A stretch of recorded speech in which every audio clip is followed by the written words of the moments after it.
Hi guys, it's Mrs. Schoonmaker here to teach you some science. And today we're going to conquer density. I know we've been talking about density in class, but maybe you're not quite sure what it means, so we're going to do a little experiment. So the first thing you need to do is just take a look at what I have right here. This is just an ordinary chicken's egg. I've done nothing to it. It's not hard-boiled. It hasn't been really even cleaned. It's just straight from the refrigerator. I have two of them. Both of them are cold. Now, I'm going to ask you a question. I want you to take a minute to think. If I put this egg in a glass of water, what will it do? Will it sink? Will it float? Will it float for a little bit and then sink to the bottom?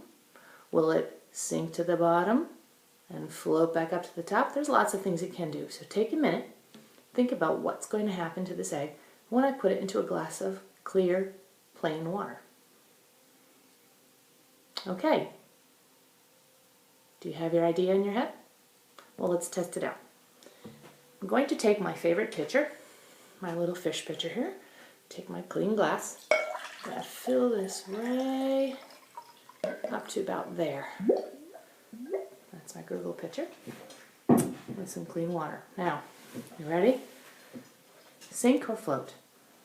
Very carefully, I'm going to put it in and... did you guess? Did you guess sink?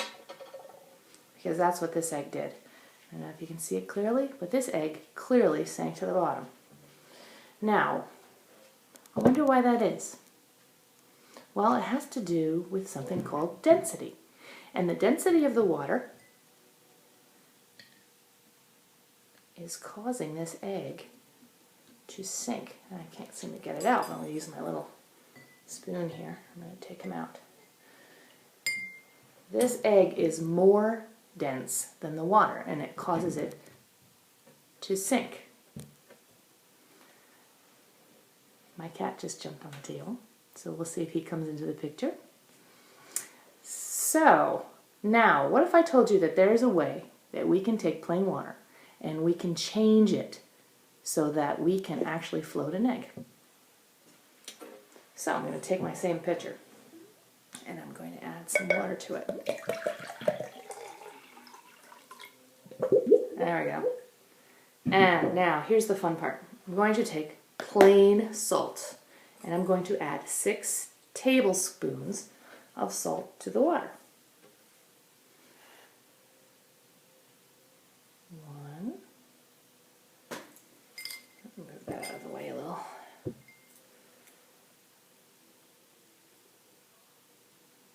2.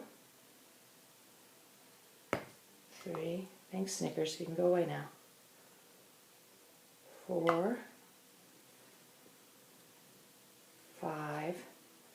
6. It's not necessary to be exact. You just put a lot of salt in and then take a nice long spoon. You're going to stir that up. And keep stirring, stirring, and stirring.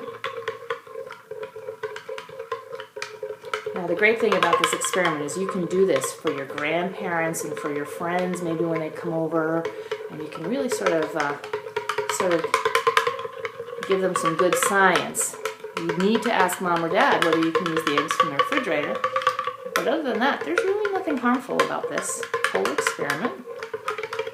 I'm using a glass, but you can also use paper cups and plastic cups. That would be even safer. So I'm mixing this up. Now I've added plain salt to this, and I've added a lot of it. What I'm doing is actually going to be quite interesting. So here we are.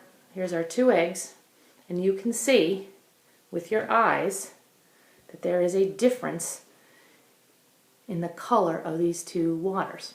This one is plain water and is clearly, you can see right through it. But what happened to our salt water? Can we see through it again? No, we cannot see through it. That's because we've changed the composition of this water. We've added some extra ingredients. We've added salt. Now, do you remember what happened to our egg in the beginning of this experiment? There it goes, and where does it go? Straight to the bottom. Now watch this one. Keep your fingers crossed. what is this egg doing? Can you see it? It's right up here at the top, and it's going to stay there.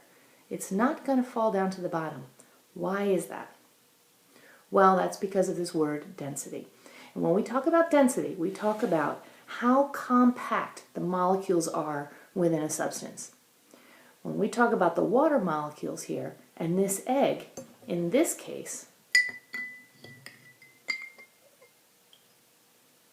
what makes up this egg is packed tighter than the water. The water can't support it, so the egg falls straight to the bottom. However, when we added our salt to the plain water here, we gave the water extra molecules to pack tightly in. So now not only do we have the little water molecules bouncing all around, we have the sodium chloride molecules binding to that water, and it's creating a thicker solution, so to speak.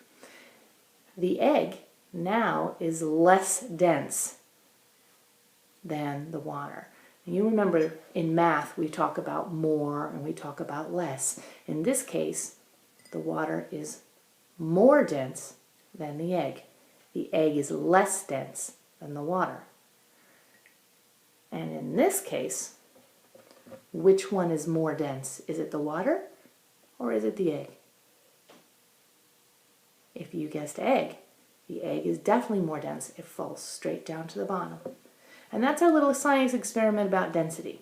Now here's my challenge to you. Think about other things that you could maybe try to float in your house. Maybe an orange or a lemon. And try to mix another solution. A solution is a mixture of two compounds together. It can be salt, it can be sugar, just safe chemicals. And of course you always need to ask your mom or dad's permission before you get messing around in the kitchen, don't we? So that's my challenge. Come up with another experiment with another type of object using some water and an ordinary something you can find around the house. If you have any questions, you can come see me at school and I will be glad to answer your questions. But in the meantime, I hope you really enjoyed my little density experiment. Thanks.